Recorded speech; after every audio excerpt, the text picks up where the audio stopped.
clients could really become family, okay? They say don't mix business with pleasure, but over the years, guys, I've been here for probably around 26 years dealing with clients. Some of my clients have really become my family, okay? And in today's chat, I'm gonna do something different because we always talk about the story time on the negative aspect, or for like the drama, or for the tea, or for the juice. This time around, I want to just give a beautiful perspective, or a chronicle of a client who became family in our beautiful journey. It's your girl Donna.Prescott. Welcome back to my channel.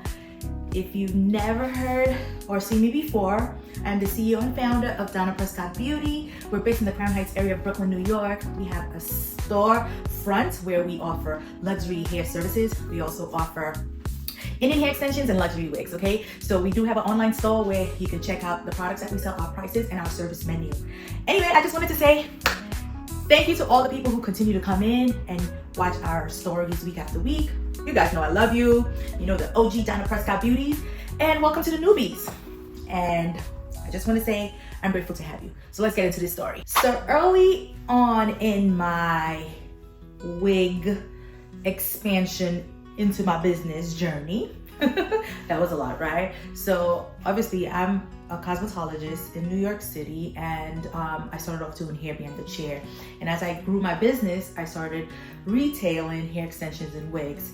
So in my early journey of selling wigs, I started attracting a lot of clients with alopecia and a lot of clients who just dealt with hair loss and whatnot. I have been so fortunate to meet so many amazing people, well, mostly women. But today I want to talk about this one beautiful, beautiful, beautiful client of mine who has become family to me. This was like 8 years ago. And I remember getting a phone call, and on the other line, the lady said that she was looking for a new wig stylist.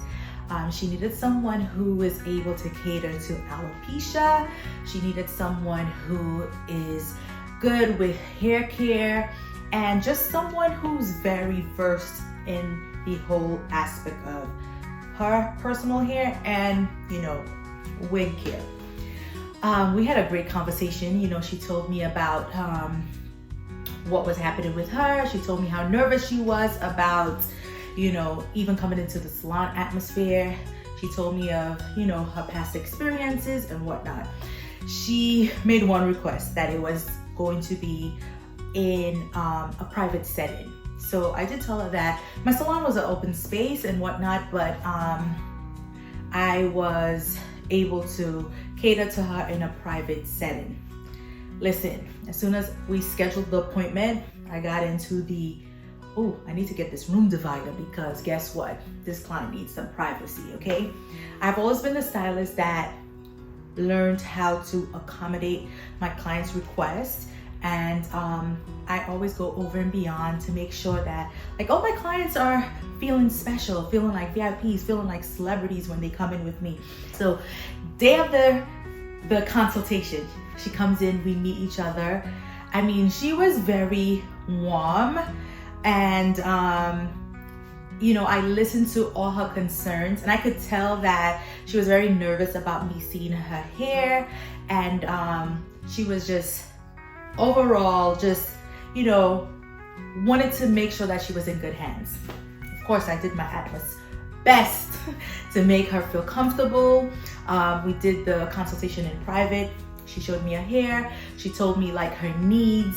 And then we proceeded to create a custom wig for her, and we scheduled the appointment for her to come in the future. So the first appointment was amazing. I mean, I learned so much more about like hair loss, and that was like in my early stages before I actually dug into learning about hair loss and the different types of alopecias and just how there are different things that could affect your hair. We started off to a great beginning, and I feel like over the span of the 8 years that we've known each other, we have just grown closer to each other, and I don't ever recall us having any mishaps, any misunderstandings, anything that would make me feel uncomfortable or her uncomfortable. I mean, I can't tell her story for her, but I mean, I believe that she loves me like I love her. All right, so the first day that we got to sit together, I got her new wig to come in. She decided to go with our kinky straight full lace unit.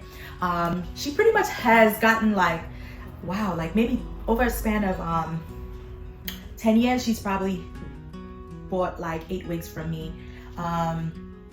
Yeah, 8 years, 8 wigs. Yeah, I feel like it's like pretty much she buys 2 wigs a year, and what we started doing was just making sure that, you know, when she comes in, there's a wig to switch out for the other one. And because she wears wigs primarily, you know, we didn't want to have like too much wear and tear on one unit. So yes, and all of the wigs are the same texture as kinky straight. So the first appointment was amazing. She and I, you know, we sat down, we got through the service, which, you know, came out really amazing. She looked great.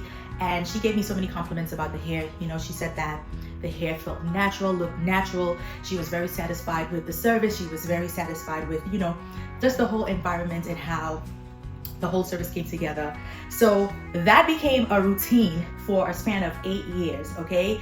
We have been, well, she's been booking appointments every single 3 weeks from 8 years ago till now, okay? That went on until was it 2020 when COVID happened. During COVID, she was unable to obviously come out to me to the salon. Of course, all businesses in New York were shut down. But the beautiful thing about it was, because we knew that we were at home, we were not exposed to anyone.